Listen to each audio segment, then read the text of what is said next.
તો વિદ્યાર્થી મિત્રો, આગળના લેક્ચરમાં આપણે વાત કરી અરીસા વિશે. અરીસા બે પ્રકારના કીધા હતા, સમતલ અરીસો અને ગોલીય અરીસો. સમતલ અરીસો એની સપાટી જેની લીસી ચળકતી હતી, સમતલ સપાટી હતી, અને ગોલીય એટલે વક્ર સપાટી હતી. સમતલ અરીસાની લાક્ષણિકતા ભણ્યા. ગોલીય અરીસા માટે પણ બે પ્રકાર હતા, અંતર્ગોળ અરીસો અને બહિર્ગોળ અરીસો. જેના માટે પણ આપણે ઘણા બધા શબ્દની ચર્ચા કરી હતી.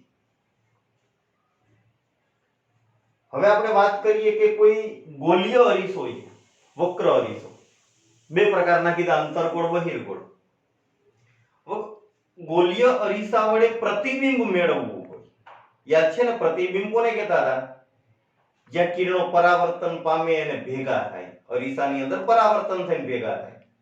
લેન્સની પછી ચર્ચા કરશું. તો જ્યાં કિરણો ભેગા મળે પરાવર્તન થઈને, ત્યાં પ્રતિબિંબ મળે. તો ગોલીય અરીસા વડે પ્રતિબિંબ મેળવવું છે તો કેટલા પ્રકારના કિરણ વપરાય? આમ તો કોઈ પણ વસ્તુનું પ્રતિબિંબ મેળવવા બે કિરણની જરૂર પડે. જે અરીસા વડે પરાવર્તન થાય અને જે બિંદુએ ભેગા થાય, કેન્દ્રિત થાય, ત્યાં પ્રતિબિંબ મળે. હવે અરીસા વડે પ્રતિબિંબ ગોલીય અરીસા વડે મેળવવું હોય તો ચાર કિરણ વપરાય છે. આ ચારમાંથી કોઈ પણ બે વાપરી શકાય. કયા ચાર કિરણનો ઉપયોગ થાય? તો પહેલા જોઈએ આપણે કિરણ નંબર 1.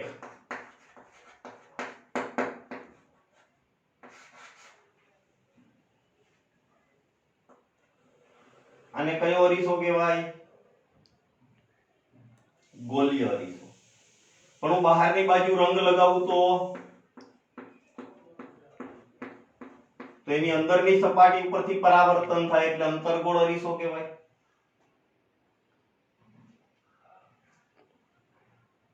વચ્ચે શું દોરતા હતા? મુખ્ય અક્ષ. અહીંયા કયું બિંદુ હતું? ધ્રુવ P. આખો ગોળો બનતો તો એનું કેન્દ્ર લીધું હતું આપણે, વક્રતા કેન્દ્ર C. અને બે ની વચ્ચે હતું મુખ્ય કેન્દ્ર F. અંતર્ગોળ અરીસો, આ મુખ્ય અક્ષ, આ ધ્રુવ, મુખ્ય કેન્દ્ર અને વક્રતા કેન્દ્ર. જો મુખ્ય અક્ષને સમાંતર કિરણ આપાત કરીએ, મુખ્ય અક્ષને સમાંતર કિરણ આપાત કરીએ તો એ પરાવર્તન પામે અને મુખ્ય કેન્દ્રમાંથી પસાર થાય.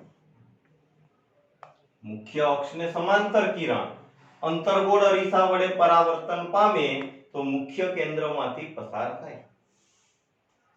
તો કોઈ એમ કે મારે બહિર્ગોળ અરીસો લેવો હોય તો લઈ શકાય. તો બહિર્ગોળ અરીસો આ રીતે દોરવો પડે. અહીંની મુખ્ય અક્ષ, અહીંયા શું આવશે? ધ્રુવ. આનો ગોળો આ બાજુ બનશે તો વક્રતા કેન્દ્ર C અહીંયા આવશે. બેની વચ્ચે મુખ્ય કેન્દ્ર F. હા કે ના? ચલો, મુખ્ય અક્ષને સમાંતર કિરણ આપાત કરવું છે. આ મુખ્ય અક્ષ છે તો આ બાજુથી કિરણ લેવાય? ના લેવાય.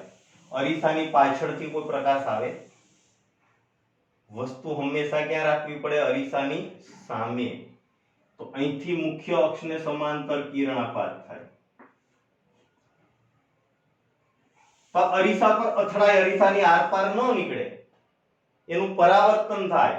પણ આ વક્ર સપાટી ઉપર તરફ છે તો પરાવર્તન પામીને આમ જાય.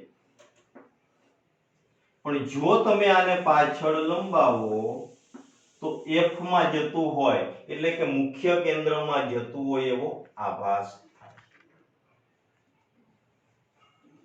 તો કહેવાનો મીનિંગ કે કિરણ કયું લીધું આપણે? મુખ્ય અક્ષને સમાંતર. અંતર્ગોળ અરીસામાં પરાવર્તન થયું, મુખ્ય કેન્દ્રમાંથી પસાર થયું. અને બહિર્ગોળ અરીસામાં મુખ્ય કેન્દ્રમાં પસાર થતું હોય એવો આભાસ થયો. એટલે આમાં કેન્દ્રિત થયું કહેવાય, આમાં અપકેન્દ્રિત થયું કહેવાય. આ પહેલું કિરણ. કિરણ નંબર 2.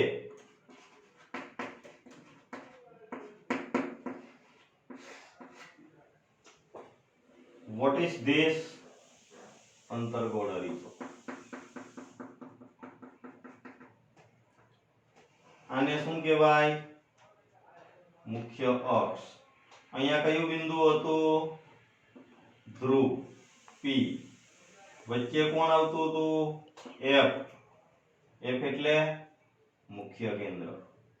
અહીંયા કોણ હતું? C. C એટલે વક્રતા કેન્દ્ર. હવે પ્રકાશનું કિરણ F માંથી પસાર કરીએ તો પરાવર્તન થઈ અને મુખ્ય અક્ષને સમાંતર જાય. મુખ્ય કેન્દ્રમાંથી પસાર કરો તો પરાવર્તન પામી અને મુખ્ય અક્ષને સમાંતર ગતિ કરે. બહિર્ગોળ અરીસો લેવો હોય તો this is બહિર્ગોળ અરીસો.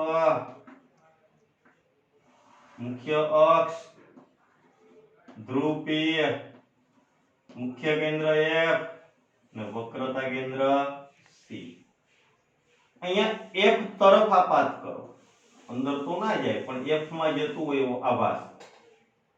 F તરફ આપાત કરો તો પરાવર્તન પામીને ક્યાં જશે? મુખ્ય અક્ષને સમાંતર. મુખ્ય અક્ષને સમાંતર હતું એ પરાવર્તન પામે તો મુખ્ય કેન્દ્રમાં જાય અથવા આભાસ થાય. આવું જ મુખ્ય કેન્દ્રમાંથી પસાર કરો તો પરાવર્તન પામી અને મુખ્ય અક્ષને સમાંતર ગતિ કરે. તો બીજું કિરણ થયું. કિરણ નંબર 3.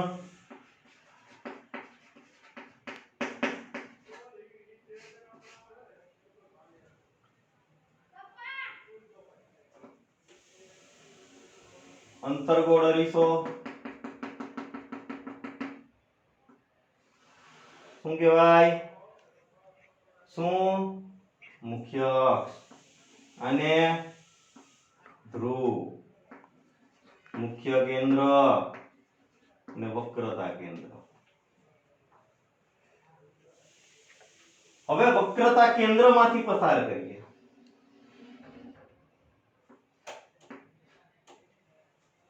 તો પરાવર્તન પામે અને એ જ દિશામાં પાછું આવે. વક્રતા કેન્દ્રમાંથી પસાર કરો તો પરાવર્તન પામી અને તે જ દિશામાં પાછું આવે. વક્રતા કેન્દ્ર છે ત્યાંથી આ પણ ત્રિજ્યા જ કહેવાય, આમ પણ ત્રિજ્યા કહેવાય. વર્તુળમાં બધી બાજુ ત્રિજ્યા આવે અને ત્રિજ્યા હંમેશા વર્તુળને લંબ હોય એટલે લંબ દિશામાં આપાત થાય તો એ જ દિશામાં પાછું આવે. બહિર્ગોળ અરીસા માટે વાત કરવી હોય તો મુખ્ય અક્ષ P, F અને C. એક તરફ આપાત કરો, પરાવર્તન પામી અને એ જ દિશામાં પાછું જાય. મુખ્ય અક્ષને સમાંતર તો F માં ગયું, F વાળું મુખ્ય અક્ષને સમાંતર ગયું. સોરી અહીંયા ભૂલ થઈ. આપણે ક્યાં લેવાનું હતું? વક્રતા કેન્દ્ર તરફ. વક્રતા કેન્દ્ર તરફ તો એ જ દિશામાં પાછું આવશે એટલે મુખ્ય અક્ષને સમાંતર હતું F માં ગયું, F વાળું મુખ્ય અક્ષને સમાંતર ગયું, વક્રતા કેન્દ્ર વાળું એ જ દિશામાં પરાવર્તન થયું. તો ચોથું કિરણ, કિરણ નંબર 4.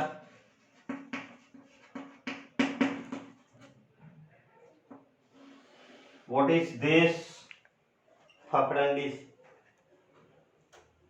ગોલીય અરીસો. પણ જો બહાર રંગ લગાવું તો અંતર્ગોળ અરીસો, મુખ્ય અક્ષ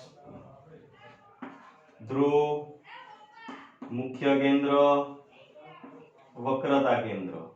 હવે P ઉપર આપાત કરું તો આ જેટલા અંશના ખૂણે આપાત થાય ને એટલા અંશના ખૂણે જ એનું પરાવર્તન થાય. યાદ કરો પરાવર્તનના નિયમ. આપાત કોણ અને પરાવર્તન કોણ સમાન મૂલ્યના હોય. તો ધ્રુવ પર આપાત થાય તો જેટલા અંશના ખૂણે આપાત થાય એટલા અંશના ખૂણે જ એનું પરાવર્તન થાય. આવું જ બહિર્ગોળમાં લઈ શકાય.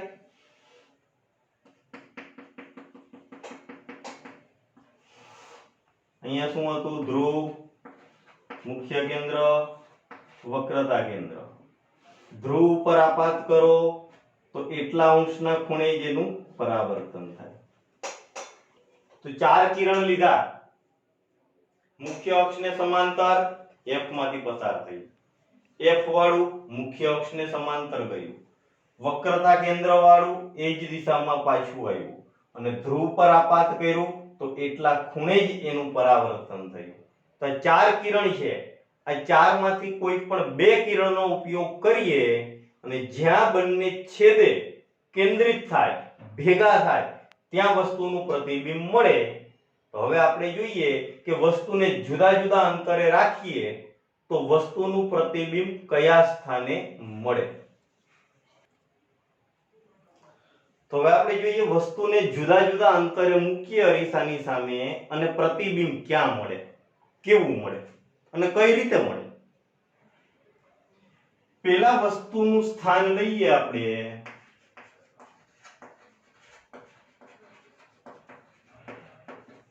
અનંત અંતરે. અનંત અંતરે એટલે ખૂબ જ દૂર.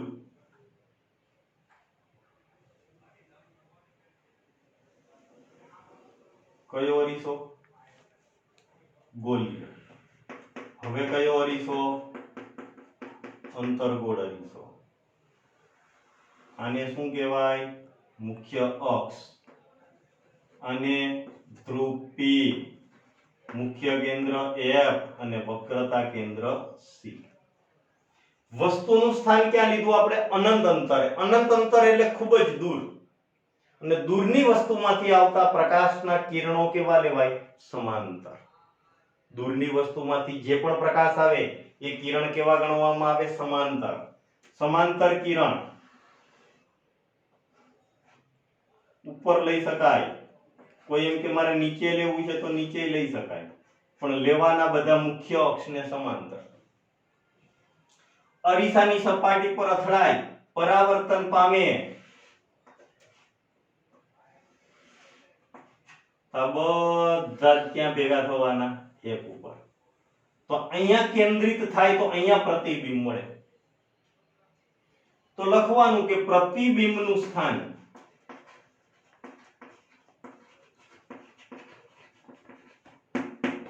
ક્યાં આવ્યું? F પર, એટલે કે મુખ્ય કેન્દ્ર પર. એનો પ્રકાર કેવો? તો ખરેખર ભેગા થયા, વાસ્તવમાં ભેગા થયા એટલે કેવું કહેવાય? વાસ્તવિક. અને આપણે કીધું તો વાસ્તવિકો એ કેવું હોય? ઉલટું. એટલે વાસ્તવિક અને ઉલટું. પરિમાણ. પરિમાણ એટલે એની સાઈઝ, કદ કેવી મળશે? તો બધા એક જ બિંદુએ ભેગા થયા તો એને બિંદુવત કહેવાય. બિંદુવત ન કેવું હોય તો અત્યંત નાનું કહી શકાય. વસ્તુ ક્યાં લીધી હતી? અનંત અંતરે. બીજી વાત કરીએ, આંતરગોળ અરીસો. આ શું થયું? મુખ્ય અક્ષ. અહીંયા શું હતું? ધ્રુવ. અહીંયા મુખ્ય કેન્દ્ર અને અહીંયા શું હતું? વક્રતા કેન્દ્ર. હવે વસ્તુ અહીંયા મૂકીએ.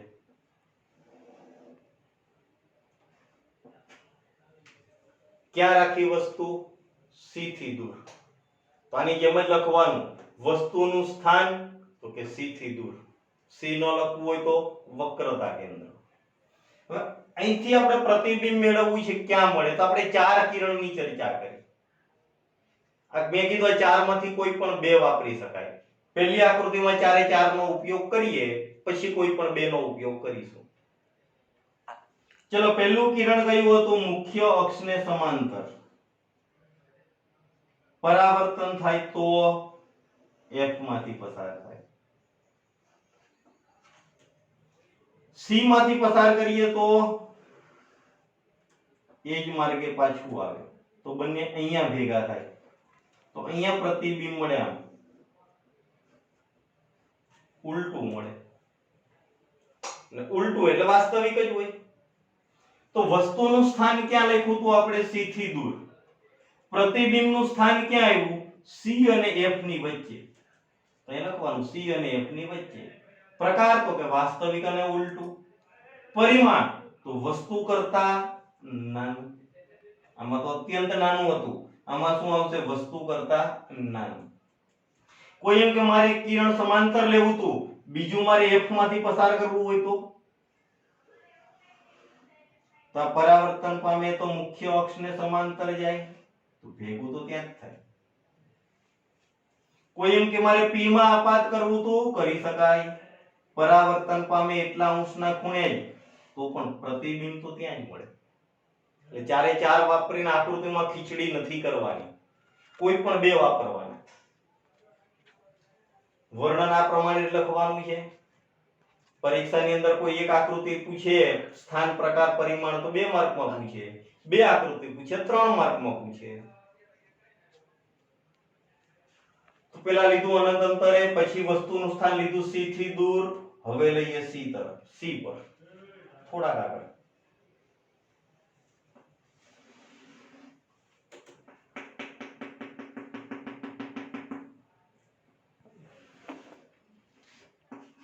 ધ્રુવ, મુખ્ય કેન્દ્ર અને વક્રતા કેન્દ્ર. હવે વસ્તુને ક્યાં લઈએ છીએ આપણે? C ઉપર. આ C એટલે કોણ હતું? શું હતું? C એટલે વક્રતા કેન્દ્ર. હવે આનું પ્રતિબિંબ મેળવવું હોય તો શું કરવાનું? તો પહેલું કિરણ મુખ્ય અક્ષને સમાંતર, પરાવર્તન પામે તો F માંથી પસાર થાય. બીજું C ઉપર તો વસ્તુ રાખીને C માંથી પસાર ન કરી શકો, કઈ વાંધો નહીં, F માંથી પસાર કરો. પરાવર્તન થાય તો મુખ્ય અક્ષને સમાંતર ગતિ કરે, તો અહીંયા જ ભેગા થયા. તો વસ્તુનું સ્થાન ક્યાં લખવાનું? C પર. પ્રતિબિંબનું સ્થાન C પર. પ્રકાર વાસ્તવિક અને ઉલટું. પરિમાણ તો વસ્તુના કદ જેટલું. ધારો એટલું તમારા માટે આકૃતિ દોરવી સહેલી નથી. તમારે શું કરવું પડશે? પરિકરનો, પેન્સિલનો અને સ્કેલનો ઉપયોગ કરવો પડશે. ધારો કે પરિકરને તમે 5 સેન્ટીમીટર નું રાખો અને ચાપ મારો. ચાપ એ તમારા માટે અરીસો થઈ ગયો. પરિકરની અણી હતી એ સેન્ટર C થઈ ગયું. આ 5 સેન્ટીમીટર નું માપ થશે તો 2.5 ઉપર શું કરવાનું? F. પછી જ આકૃતિ દોરવાની, તો જ અહીંયા ભેગું થશે, નહીતર આગળ પાછળ જતું રહેશે. બધી આકૃતિમાં તમારે પરિકર પેન્સિલનો જ ઉપયોગ કરવાનો છે. ચલો ત્રીજી ચર્ચા કરીએ. આંતરગોળ અરીસો, મુખ્ય અક્ષ, ધ્રુવ, મુખ્ય કેન્દ્ર અને વક્રતા કેન્દ્ર. હવે વસ્તુને લઈએ આપણે C અને F ની વચ્ચે. પેલા અનંત અંતરે હતું, ત્યાંથી C પર, C થી દૂર, પછી C પર. હવે C અને F ની વચ્ચે એક એક સ્ટેપ આગળ જતા જઈએ. ચલો આનું પ્રતિબિંબ મેળવવા પહેલું કિરણ મુખ્ય અક્ષને સમાંતર, પરાવર્તન પામે તો F માંથી પસાર થાય. બીજું ક્યાં લઈએ? તો F માંથી પસાર કરો. પરાવર્તન પામે તો મુખ્ય અક્ષને સમાંતર, તો અહીંયા પ્રતિબિંબ મળ્યું. તો વસ્તુનું સ્થાન ક્યાં હતું? C અને F ની વચ્ચે. પ્રતિબિંબનું સ્થાન ક્યાં આવ્યું? C થી દૂર. પ્રકાર વાસ્તવિક અને ઉલટું. પરિમાણ તો કે વસ્તુ કરતા મોટું. ચલો હજી એક સ્ટેપ આગળ જઈએ તો ક્યાં જવું પડશે? F પર.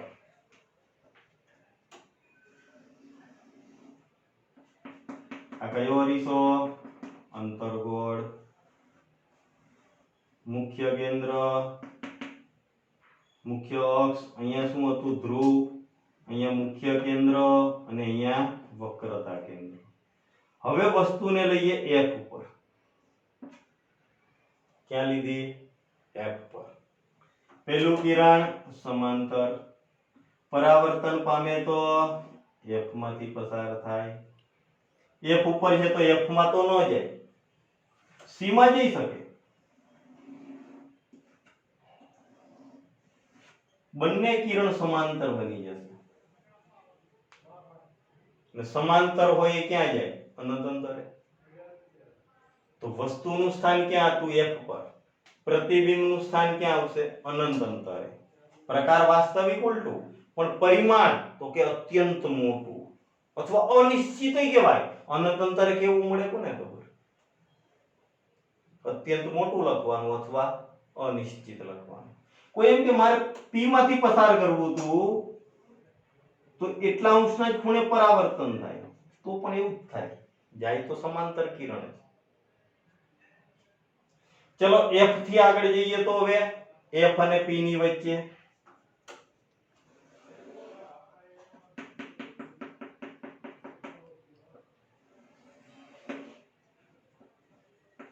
p f c. હવે વસ્તુને અહીંયા મૂકીએ છીએ. આ શું હતી? મુખ્ય અક્ષ. સમાંતર કિરણ ક્યાં જશે? f માં. બીજું c માંથી લઈએ તો આ કિરણ આમ ત્રાંસા થઈ ગયા, સમાંતર નથી. તો આમ તો ભેગા નહીં થાય ગમે તેટલા દૂર જાઓ, પણ પાછળ ભેગા થાય. જ્યારે પાછળની બાજુ લંબાવો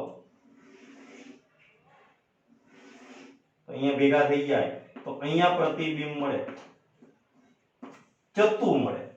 ચત્તુ એટલે કેવું કહેવાય? આભાસી. તો વસ્તુનું સ્થાન ક્યાં લીધું આપણે? f અને p ની વચ્ચે. તો પ્રતિબિંબનું સ્થાન ક્યાં આવ્યું? અરીસાની પાછળ. પ્રકાર આભાસી અને ચત્તુ, અને પરિમાણ તો કે વસ્તુ કરતા મોટું. હવે ક્યાં જવાનું? અરીસામાં થોડું જવાય, તો અહીંયા સુધી આવીને અટકી જવાનું. પહેલા અનંત અંતર, પછી c થી દૂર, c પર, c અને f ની વચ્ચે, f પર, f અને p ની વચ્ચે. બધામાં વર્ણનની ભાષા આવી જ વાપરવાની. પહેલા વસ્તુનું સ્થાન લખવાનું, આકૃતિ દોરવાની, એના પરથી પ્રતિબિંબનું સ્થાન, પ્રકાર ને પરિમાણ. નસીબમાં હોય તમારું કોઈ એક આકૃતિ 3 માર્કમાં પૂછી નાખે, જલસા પડી જાય. ચલો આ ચર્ચા બહિર્ગોળ માટે કરીએ. તો બહિર્ગોળ અરીસો આવું દોરી શકાય. આ મુખ્ય અક્ષ, ધ્રુવ, મુખ્ય કેન્દ્ર, વક્રતા કેન્દ્ર. પેલા વસ્તુનું સ્થાન અનંત અંતરે. અનંત અંતરેથી આવે કિરણ કેવા હોય? સમાંતર કિરણ. પણ આ પરાવર્તન પામીને આમ જશે, આ પરાવર્તન પામીને આમ જશે, પણ આ બંને પાછળ લંબાવીએ તો f માં જતું હોય એવો આભાસ થાય. તો પ્રતિબિંબનું સ્થાન તો કે અરીસાની પાછળ f પર. f પર ખરું, પણ અરીસાની પાછળ f પર આભાસી અને ચત્તુ થઈ જશે. ખરેખર કેન્દ્રિત જ થતા દૂર જાય છે, પાછળ લંબાવાથી ભેગા થયા એટલે આભાસી, અને આભાસી અને ચત્તુ. પરિમાણ તો કે બિંદુવત, એક જ બિંદુએ ભેગા થઈ ગયા. બીજું બહિર્ગોળ અરીસો, મુખ્ય અક્ષ, ધ્રુવ, મુખ્ય કેન્દ્ર, વક્રતા કેન્દ્ર. હવે આમાં લેતા હતા c થી દૂર, તો c થી દૂર એટલે અહીંયા પાછળ. પણ મેં કીધું અરીસાની પાછળ વસ્તુ મુકાય નહીં, વસ્તુ હંમેશા અરીસાની સામે જ આવે. આ બાજુ કોઈ માપ નથી તો ઈચ્છા થઈને મૂકી દો, એટલે અરીસાની સામે ગમે તે અંતરે. પ્રતિબિંબ મેળવવા પહેલું કિરણ સમાંતર, પરાવર્તન થઈને આમ જાય, પાછળ લંબાવીએ તો f માં જતું હોય એવો આભાસ થાય. બીજું c તરફ આપીએ તો પરાવર્તન થઈને આમ જવાનું, તો બંને અહીંયા ભેગા થાય, તો અહીંયા પ્રતિબિંબ મળે. ક્યાં મળ્યું? p અને f ની વચ્ચે.